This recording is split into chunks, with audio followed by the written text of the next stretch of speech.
భారతదేశం ఎందుకు సింధు నాగరికతను దాచింది? సో మీలో చాలామందికి తెలీదు. అత్యంత పురాతన నాగరికత ఏదన్నా ఉందా అంటే అది సింధు నాగరికత.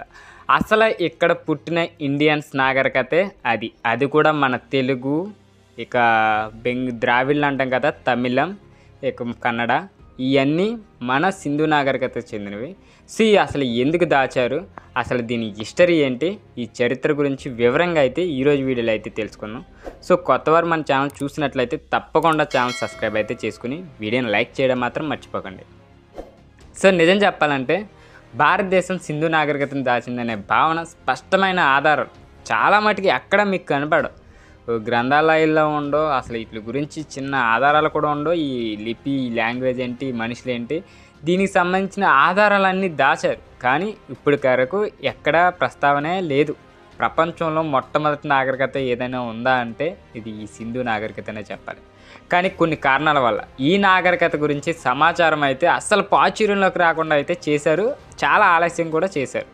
ఎందుకంటే దీంట్లో పాయింట్ ఒకటి ఉంది, పురాతన గ్రంథాల్లో వివరాలు లేకపోవడం. దీంట్లో ముఖ్యంగా మనం వేదాలు, ఇతిహాసాలు అంటే రామాయణం, మహాభారతం వంటి గ్రంథాల్లో సింధు నాగరికత గురించి అయితే ప్రత్యక్షంగా ప్రస్తావనే దీంట్లో తీసుకురాలి, అసలు లేదు. అవన్నీ రాతలు అనుకోండి. ఇది సెకండ్ వచ్చి ఈ లిపిని డీకోడ్ చేయకపోవడం వల్ల, అంటే హరప్ప నాగరికత వారు ఉపయోగించిన లిపిని ఇప్పటికీ పూర్తిగా అర్థం చేసుకోలేకపోయాం. అందువల్ల వారి సంస్కృతి, రాజకీయ వ్యవస్థ, భాష గురించి పూర్తిగా అవగాహన రాకపోవడం కష్టమైపోయింది. ఇంకోటి ఉంది, ఆవిష్కరణ ఆలస్యం. ఇది 1920లో హరప్ప, మొహంజోదారో తవ్వకాల ద్వారా ఈ నాగరికత అయితే వెలుగులోకి వచ్చింది. నిజంగా అప్పుడు సైంటిస్ట్ అయితే మొత్తం అన్ని తవ్విదిగా అంతకన్నా అత్యంత పురాతన నాగరికత ఏదన్నా ఉందంటే ప్రపంచ దేశాల్లో ఇదే. అంతకుముందు భారతీయ చరిత్ర వేదాల ఆధారంగా మాత్రమే అర్థం చేసుకునే ప్రయత్నం జరిగింది. అంటే మన రామాయణం ఇలాగ అనుకున్నాం కానీ వీటికన్నా ముందే ఇదైతే జరిగింది. అంటే క్రీస్తు పూర్వం అనుకోండి. ఆధునిక రాజకీయాలు, ఐడియాలజీ ప్రభావం అనే చెప్పొచ్చు. కొందరు బ్రిటిష్ శాస్త్రవేత్తలు భారతీయ నాగరికత వేదకాలంలోనే ప్రారంభమైందని అయితే నమ్మేవారు. సింధు నాగరికత వేదకాలానికి ముందు ఉనికిలో ఉన్నట్లు తేలడంతో దీనిపై పూర్తిగా దృష్టి పెట్టలేదు. అంటే వీటికన్నా ముందే సింధు నాగరికత ఉంది. వేదకాలానికి ముందే. అందు గురించి ఇది ఏమి రాలా ప్రస్తావనే ఎట్లా కొందరు అయితే అనుమానంగా ఫీల్ అయ్యారు. కొంతమంది ఈ నాగరికతను భారతీయ సంస్కృతిలో భాగంగా చూడక వేరొక ప్రత్యేక నాగరికత అభివర్ణించే ప్రయత్నం చేశారు. దీనివల్ల భారతీయులు మధ్యలో దీనిపై స్పష్టమైన అభిప్రాయం అయితే ఏర్పడలేదు. నిజం చెప్పాలంటే ఈ నాగరికతలో ఉన్న ప్రజలు అసలు భారతీయులు ఎవరో నిజంగా తెలిసిపోద్ది. మీకు నార్త్ సైడ్ అంతా వచ్చిన వాళ్ళు ఆర్యన్లు అంటారు కదా, వాళ్ళను. అండ్ మీకు కొన్ని ఉంటాయి, చాలా ఉంటాయి. వాటి గురించి నేను ప్రత్యేకించి ఒక వీడియో చేసిన, అది చూడండి. అసలు ఈ సివిలైజేషన్ ఎలా ఏర్పడిందంటే సింధు నాగరికత ఈ ప్రపంచంలోని ప్రాచీనమైన అత్యంత అభివృద్ధి చెందిన నాగరికతల్లో ఇదే మెయిన్ ఒకటే. ఇది క్రీస్తు పూర్వం దాదాపు 3300 అండ్ 1300 మధ్య కాలానికి, క్రీస్తు పూర్వం, క్రీస్తు పుట్టక కాదు, దీనికి సంబంధించిందిగా భావించబడుతుంది. ముఖ్యంగా ఇది సింధు నదీ పరివాహక ప్రాంతాల్లో అయితే బాగా అభివృద్ధి చెందింది. దీని స్థానం వచ్చేసి సింధు నాగరికత భారత ఉపఖండంలో అత్యంత విస్తృతంగా వ్యాపించి ఉన్న పురాతన నాగరికత అనే చెప్పొచ్చు. ప్రస్తుతం పాకిస్తాన్, భారతదేశం అంటే గుజరాత్, హర్యానా, రాజస్థాన్, పంజాబ్, ఉత్తరప్రదేశ్ ప్రాంతాల్లో ప్రధాన కేంద్రాలుగా అయితే ఉన్నాయి. ఈ నాగరికత వ్యాపించిన మొత్తం ప్రాంతం 12 లక్షల చదరపు కిలోమీటర్ల పైగా ఉన్నదని అంచనా. ముఖ్యమైన నగరాలు ఏమున్నాయంటే ఈ హరప్ప, మొహంజోదారో, ధోలావీరా, లోతాల్, రగిగడి అండ్ చానుదారో. అసలు దీంట్లో కొన్ని ముఖ్యమైన లక్షణాలు ఉన్నాయి. అవి ఏంటంటే సింధు నాగరికతలో పట్టణ నిర్మాణం అత్యంత శాస్త్రీయంగా అయితే ఉండేది. ఈ నగరాలు కూడా గ్రిడ్ సిస్టమ్, అంటే గ్రిడ్ సిస్టమ్ మీకు ఆల్మోస్ట్ తెలుసు కదా, చతురస్ర ఆకారంలో ఉంటుంది. ఈ ఆకారంలో అయితే నిర్మించబడ్డాయి. మన చతురస్ర ఆకారంలో ఇప్పుడు ఏమైనా ఇల్లు ప్లాన్ వేయాలంటే సేమ్ ఆ ప్లాన్ ఉంటుంది, ఇల్లు మంచిదని అయితే చెప్తారు కదా. అప్పట్లోనే అత్యంత గ్రిడ్ సిస్టమ్ అయితే ఉండేది. వీధులు సమాంతరంగా ఉండేవి. పట్టణాల్లో నగరకోట అంటే సిటడల్స్ అండ్ తక్కువ ప్రాంతం, లోయర్ టౌన్, 2 విభాగాలుగా అయితే ఉండే. ఇటుకలతో నిర్మించిన ఇల్లు, బాహుమజిలీ భవనాలు అయితే ఉండే. ఇదే నిక్షిప్త వ్యవస్థ కూడా ఉంది, పారిశుద్ధ్యం వీటికి సంబంధించినవి కూడా. సింధు నాగరికత ప్రజలైతే అత్యంత శుద్ధతను అయితే పాటించేవారు. ప్రతి ఇంటికి నీటి వసతి, కుళాయిలు ఉండేవి. అంటే ఇప్పుడున్న జనరేషన్లో మనం ఇప్పుడు అప్గ్రేడ్, అంతకన్నా ముందే అంటే క్రీస్తు పూర్వకం ముందే మనకి ఇక్కడ భూగర్భ జలాలు అంటే under ground drainage system and ప్రతి ఇంటికి వాటర్ ఫెసిలిటీస్ ఇవన్నీ ఉండే, కుళాయిలు కూడా ఉండే. ఈ నాగరికత ఎంత అడ్వాన్స్డ్ టెక్నాలజీతో ఉందో చూసుకోవచ్చు వేదకాలాలతో పోలిస్తే. సో ఇది గ్రేట్ బాత్ అంటే మొహంజోదారోలో ప్రముఖ నిర్మాణం ఇది స్నానగారం. సో వ్యవసాయం అండ్ ఆర్థిక వ్యవస్థ కూడా చాలా విధి విధానంగా ఉండేది. కృష్ణా ఎర్రమట్టిలో వ్యవసాయం చేసేవారు. ప్రధాన పంటలు వచ్చేసి గోధుమ, యావం అంటే బార్లీ, ఇక వేరుశెనగ, మిరప అండ్ కాటన్ ఇలాంటి మొదలైన పంటలు అయితే అప్పట్లోనే వేసేవారు. ఇక పశుపాలన కూడా అభివృద్ధి చెందింది. పశుపాలన అంటే ఆల్మోస్ట్ మీకు తెలిసిందే కదా. సో కుక్కలు, జంతువులు, గేదెలు, ఆవులు అండ్ ఏదైనా వాటెవర్ మేకలు, గొర్రెలు వీటిలన్నిటినే చేసేవారు. అప్పట్లోనే లేఖన లిపి ఉండేది. లేఖన లిపి అంటే సీల్స్ ఉండేది. దాని ఆధారంగా వాణిజ్యం సాగిందని అయితే తెలుస్తుంది. సో ఇవి కూడా మీకు చూసుకోవచ్చు ఉంటాయి. సో దీంట్లో కళా సాంస్కృతిక విషయాలు కూడా ఉన్నాయి.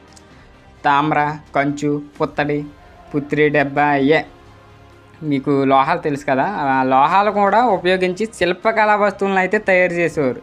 చూసుకోవచ్చు మరి ఎంత అద్భుతమైన టెక్నాలజీతో ఉండేదో ఈ సింధు నాగరికత మనకి వివరంగా అర్థమైపోద్ది. ఇక డ్యాన్సింగ్ గాల్ ఇది తెలుసు కదా, నృత్యం గురించి కూడా దీంట్లో తెలియజేసే శిల్పాలు కూడా ఉన్నాయి. ఇలాంటి అడ్వాన్స్డ్ టెక్నాలజీ ఉన్న సివిలైజేషన్ని మన భారతదేశం ఎందుకు దాచిందో ఇప్పటికీ మనకి తెలియదు. ఈ వేదాలను, ఇతిహాసాలను మన మీద రుద్దారే తప్పించి దీని గురించి అయితే ప్రస్తావన ఇవ్వలేదంటే కొన్ని రాజకీయ కారణాలు, కొంతమంది బలోపేతం చేయుకోవడం, వీళ్ళు చెప్తే నిజమైన భారతీయులు ఎవరో తెలిసిపోద్దని అయితే వీటిని అయితే దాచారు. అప్పట్లో యోగా భంగిమలు ఉన్న దేవుడు వంటి ముద్రల ద్వారా కూడా ధార్మిక విశ్వాసాలు తెలిసే అవకాశం అయితే ఎక్కువ ఉంది. ఇక టెర్రాకోట పూతల బొమ్మలు, ఇంకా మట్టి పాత్రలు, కావచాల బొమ్మలు విరివిగా అయితే కనిపించాయి. అంటే అప్పట్లో చాలా టెక్నాలజీగా ఈ బొమ్మలు కూడా ఓ లిపి ద్వారా, అంటే ఒక లాంగ్వేజ్ డీకోడ్ చేయడం అంటే మాటలు కాదు, ఆ లాంగ్వేజ్కి అర్థమయ్యే వివరణ ఒక బొమ్మలను అయితే మనకు ప్రత్యేకించి చూపించేవారు. సో దీని లిపి భాష ఇప్పటివరకు సింధు లిపిని అయితే పూర్తిగా డీకోడ్ చేయలేకపోయారు. సో రీసెంట్గా తమిళనాడు సీఎం కూడా ₹1,00,00,000 అయితే ఇస్తానన్నారు దాన్ని డీకోడ్ చేస్తే.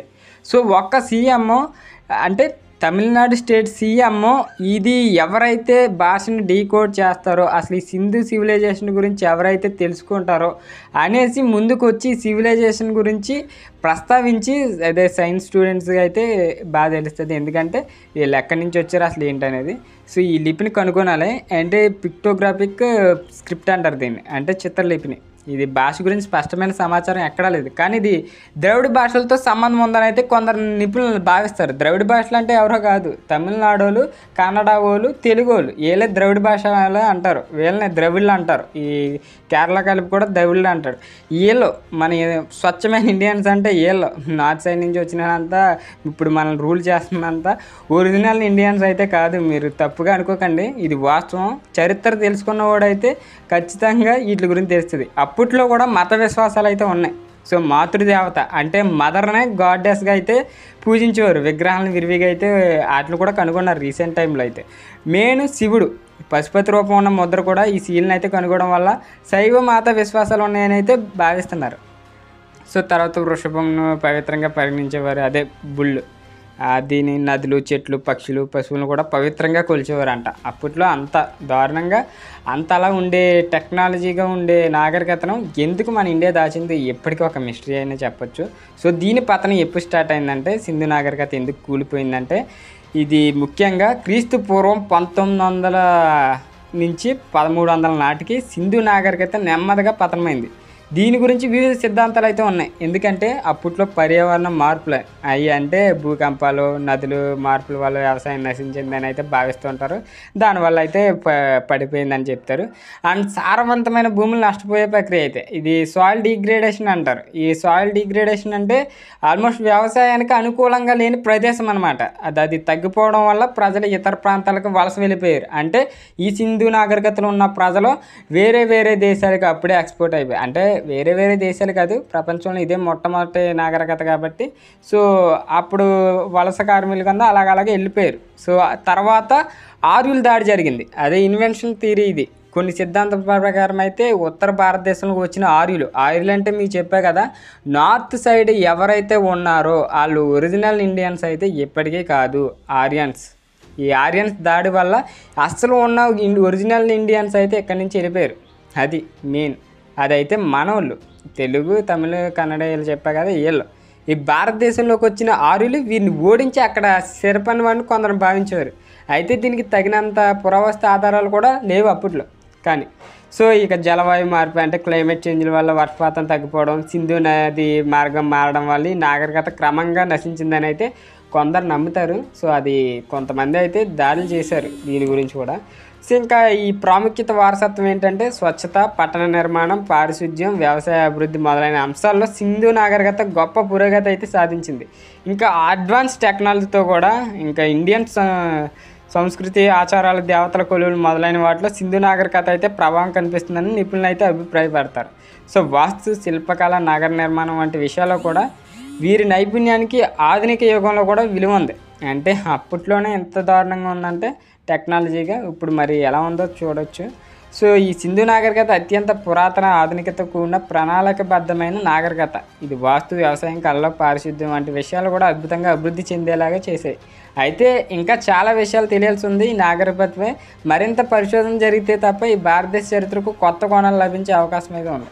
అసలు ఎవరు వెళ్ళని మీకు డౌట్ రావచ్చు. ఈ సింధు నాగరికత ప్రజలు అసలు ఎవరు? వీరి మూలాలు, భాష, సంస్కృతి ఇప్పటికే స్పష్టమైన ఆధారాలు అయితే ఇవ్వాల. ఎందుకైతే పురావస్తు భౌగోళిక జన్యు అంటే డిఎన్ఏ ఆధారంగా అయితే వీరి సిద్ధాంతాలు ఉన్నాయి. ఈ మూలాలు వీరు ఎక్కడి నుంచి వచ్చారు ఇవన్నీ ఏంటంటే సింధు నాగరికత ప్రజలు స్థానికులు అంటే ఇక్కడ ఉన్న వాళ్ళే వలస వచ్చిన వారు అనే ప్రశ్న సరైన సమాధానం అయితే చెప్పలా. మన చరిత్రను అయితే చాలామంది దాశారు. ఈ స్థానిక మూలాల సిద్ధాంతాలు ఏంటంటే కొందరు శాస్త్రవేత్తలు ముఖ్యంగా ద్రవిడ సిద్ధాంతాన్ని అయితే నమ్ముతారు. ద్రవిడియన్ హైపోథెసిస్ అంటారు దీన్ని నమ్మేవారు. ఈ ద్రవిడ భాష కుటుంబానికి చెందిన వారని అయితే భావిస్తారు ఈ సింధు నాగరికతలో ఉన్న ప్రజలు. సో హరప్పా భాష అయితే ద్రవిడ భాషలకు సమీపంగా ఉండొచ్చు అని కొందరు భాష శాస్త్రవేత్తలు అయితే భావిస్తారు. ఈ సింధు నాగరికత పతనం తర్వాత దక్షిణ భారతదేశానికి వలస వెళ్ళి తమిళ, కన్నడ, తెలుగు, మలయాళ భాషల అభివృద్ధికి కారణమయ్యారనే సిద్ధాంతం అయితే ఉంది. అంటే వీళ్ళే అసలైన ఇండియన్స్ అని ఈ సింధు నాగరికత వాళ్ళు. ఈ వలస సిద్ధాంతం కూడా ఉంది. ఇదే మైగ్రేషన్ థియరీ అంటారు. కొందరు శాస్త్రవేత్తల అభిప్రాయం ప్రకారం అయితే సింధు ప్రజలు పశ్చిమాసియా అంటే ఇరాన్, మెసపటోమియా నుండి వలస వచ్చి స్థిరపడ్డారని అయితే కొందరు నమ్ముతారు. దీనికి కారణం మెసపటోమియా, సుమేర్ నాగరికతతో కొన్ని సామాన్యతలు అయితే ఉండటమే దీనికి కారణం. మెయిన్ మెసపటోమియా మీకు తెలుసు కదా, అది కూడా అత్యంత పురాతనమైన నాగరికత సివిలైజేషన్ అనే చెప్పొచ్చు. సో తాము ఉపయోగించిన వస్తువులు మొదలుపై కొన్ని గుర్తులు, వ్యాపార సంబంధంలో ఇరాన్ అంటే అప్పట్లోని ఇరాన్ మిడిల్ ఈస్ట్ ప్రాంతాల్లో ఉన్నట్లు అంటే వీళ్ళ బిజినెస్ చేసేవాళ్ళే, ఊరికి ఉండేవారు కాదు, నదీ పరిహ ప్రాంతాల్లో ఉండేవారు. కాబట్టి అప్పట్లోనే ఈ సింధు నాగరికతలో వ్యాపారం కూడా అంత అభివృద్ధి చెందింది. సో భారత ఉపఖండ స్థానం నాగరికతలో ఉత్పత్తి ఇదంతా. కొందరు శాస్త్రవేత్తలు సింధు నాగరికత మొహర్గఢ్ ఇది ఈ ప్రాచీన స్థలాల కలయిక ద్వారా అభివృద్ధి చెందని అయితే భావిస్తారు. మొహర్గఢ్ అనేది క్రీస్తు పూర్వం 7000 ప్రాంతాల్లో అంటే 7000 సంవత్సరాల్లో ఆ ప్రాంతంలో వ్యవసాయం, ఆవుల పెంపకం మొదలైన అభివృద్ధి చాలా ప్రాచీనమైనదని కనిపిస్తుంది. వీరి స్థానిక హరప్పన్ ప్రజలు అయి ఉండొచ్చు అనేది చాలామంది నమ్ముతారు. ఇప్పటికీ వాళ్ళే. కాకపోతే మన దేశ చరిత్ర ఇది ఎందుకు ప్రస్తావించలేదు అనే ప్రశ్నే ఎప్పటికీ అందరిలో మెదులుతూనే ఉంటుంది. సో నిజమైన చరిత్ర అంటే ఇది. అసలు ఇలా భాష ఏంటంటే లిపి. ఈ స్క్రిప్ట్ ఎలా ఉంటుందంటే పూర్తిగా చదవడానికి కూడా చాలా కష్టతీరంగా ఉంటుంది. అందుకే తమిళనాడు సీఎం దీనికి ఎంత ఆఫర్ ఇచ్చాడు సో ఆ లిపిని కనుగొంటే. సో కొందరు నిపుణుల అభిప్రాయం ప్రకారం అయితే సింధు నాగరికత ప్రజలు ద్రావిడ భాష మాట్లాడే అవకాశం ఉంది. దీనికి ప్రధానంగా ప్రస్తుత ద్రావిడ భాషలు అంటే మనకి తెలుగు, తమిళం, కన్నడ, మలయాళం వేయలే. సో సంప్రదాయాలు అంటే నాగరికతకు అనుసంధానం ఉన్నాయనే భావన. తమిళ భాషలో ఉపయోగించే కొన్ని పురాతన పదాలు కూడా సింధు నాగరికత ముద్రలపై కనిపించే గుర్తులతో పోలికలు కలిగి ఉంటాయి. ఇప్పుడు చూసుకున్న ప్రోటో ఇండో ఆరియన్ భాష సిద్ధాంతం కూడా ఉంది. మరికొందరు నిపుణులు ఇండో ఆరియన్ భాషలు మాట్లాడే అవకాశం ఉందని అయితే భావిస్తారు. కానీ ప్రస్తుత సంస్కృతి లేదా వేద భాషతో వీరి భాషకు ప్రత్యేక సంబంధం ఉందని తేల్చడానికి ఆధారాలు అయితే లేవు. సో కొందరు అయితే పరిశోధకులు స్వతంత్ర భాష కుటుంబానికి చెందిన వారిని భావిస్తారు. అంటే వీరి భాష ఇండో యూరోపియన్ లేదా ద్రవిడ భాషలకు సంబంధం లేకుండా ప్రత్యేకంగా అభివృద్ధి చెందిన భాష కావచ్చు. సో ఇది జన్యు డిఎన్ఏ అంటే వీళ్ళు ఏ వంశానికి చెందిన వాళ్ళు ఈజీగా తెలుసుకోవడానికి ఇటీవల జరిగిన జన్యు పరిశోధనల ప్రకారం సింధు నాగరికత ప్రజలు భారతదేశ స్థానిక ప్రజల వంశస్థులే. అంటే ఇప్పుడున్న ఎవరైతే అణగారిన వర్గాలు ఉన్నాయో వాళ్ళే ఒరిజినల్ ఇండియన్స్. మిగతా వాళ్ళేం కాదు, వలస వచ్చిన జాతి మిగతాదంతా. ఇక రకీగఢ్ నుండి లభించిన డిఎన్ఏ విశ్లేషణల ప్రకారం ఈ ప్రజలు ద్రావిడ లేదా ఇండో ఆరియన్ కాకుండా ప్రత్యేకమైన భారతీయ వంశానికి చెందినవారు వీళ్ళంతా. సో అది కూడా సైంటిస్ట్ తేలింది రకీగఢ్లో అయితే. సో ఆర్యులు వలస సిద్ధాంతాన్ని ఇది కొంతవరకు తప్పుబడేలా అయితే చూపిస్తుంది. సో వీరి జీవన విధానం కూడా ప్రజల వ్యాపారం, వ్యవసాయం, హస్తకళలు, కర్షక వృత్తులు ఇలాంటివి చేసేవారు. నగరాల్లో కూడా అధికారులు, వ్యాపారులు, కార్మికులు అనే వర్గీకరణ కూడా అప్పట్లో ఉండేది. ఆహారం అంటారా, గోధుమ, బార్లీ, శనగలు, కూరగాయలు, పండ్లు తినేవారు. ఆవుల పెంపకం, పశుపోహన కూడా బాగానే ఉండేది. వస్త్రధారణ అంటారా, పురుషులు ధోతి, అంగవస్త్రం, మహిళలు అయితే చీర లాంటి వస్త్రాలు ధరిస్తుండేవారు అప్పట్లో. ఆభరణాలు, ముత్యాలు, ముద్రలు, రత్నాలు విరివిగా అయితే ఉపయోగించేవారు. ఇక యుద్ధాలు, ఆయుధాలు అంటావా, వీరు యుద్ధపరంగా బలహీనలు కావచ్చు, ఎందుకంటే ఆయుధాలు, ఆధారాలు తక్కువ లభించాయి. అప్పట్లో మొత్తం శాంతితోనే బతికేవారు. శాంతి అంటే ఎటువంటి యుద్ధాలు లేకుండా, యుద్ధాలు దాడి చేయడానికి ఇక్కడికి వచ్చిన వాళ్ళే. ఆర్యన్స్ ఏంటి, మహమ్మద్ గజని, ఈ పిచ్చిన గుడుగులు ఏంటి, తొక్కలగ్గాళ్ళు ఏంటి, వీళ్ళంతా ఇక్కడికి వచ్చిన వాళ్ళే దాడి చేయడానికి. వాళ్ళంతా అందరూ కలిసిమెలిసి హ్యాపీగా జీవించేవారు. సో ప్రధానంగా ధనుసులు, గూరుబండలు, కత్తులు, మేకులు ఉపయోగించేవారుగా అనుమానిస్తారు కొంతమంది, కానీ అవేమీ లేవు. పట్టణ నిర్మాణ శైలి అంటారా, ఆధునిక నగర డ్రైనేజీ ప్రకారం చాలా ఇవన్నీ ఉండేవి. సో ఇక ఫైనల్గా చెప్పేదంటే సింధు నాగరికత ప్రజలు ఎవరు, ఈ ప్రశ్నకి పూర్తి సమాధానం ఇంకా రాలా. ప్రస్తుతం తెలిసిన పరిశోధనల ప్రకారం అయితే వీరు భారతదేశ ఉపఖండానికి చెందిన స్థానిక ప్రజలు అయ్యే అవకాశం ఉంది. వీరు ముఖ్యంగా ద్రావిడ భాషలతో సంబంధం ఉండొచ్చని కొందరు నమ్ముతారు. జన్యు పరిశోధనల ప్రకారం వీరిపై ఆర్యుల ప్రభావం తక్కువగా ఉండవచ్చు. సో వీరి నాగరికత కూడా ఆధునిక భారతీయ జీవన విధానం, సంస్కృతులు, భాషలు, మత ఆచారాలతో కొన్ని మిగిలి ఉంది. ఇంకా పురాతత్వ DNA పరిశోధనల ప్రకారం జరిగితే వీరి అసలు మూలాలు మరింత స్పష్టంగా తెలియవచ్చు. సో కానీ అదైతే ఇంకా జరగట్లా. సో ఇది గైస్ అసలు సింధు నాగరికత దాయడానికి గల కారణాలు అండ్ అసలైన ఇండియన్స్ ఎవరో ఈ వీడియోలో అయితే తెలుసుకున్నారు కదా. ఇది వీడియో నచ్చినట్లయితే తప్పకుండా లైక్ చేయండి. ఇలాంటి ఇంట్రెస్టింగ్ ఫ్యాక్ట్స్ అండ్ స్టోరీస్ కోసం మన ఛానల్ తప్పకుండా సబ్స్క్రైబ్ అయితే చేసుకోండి.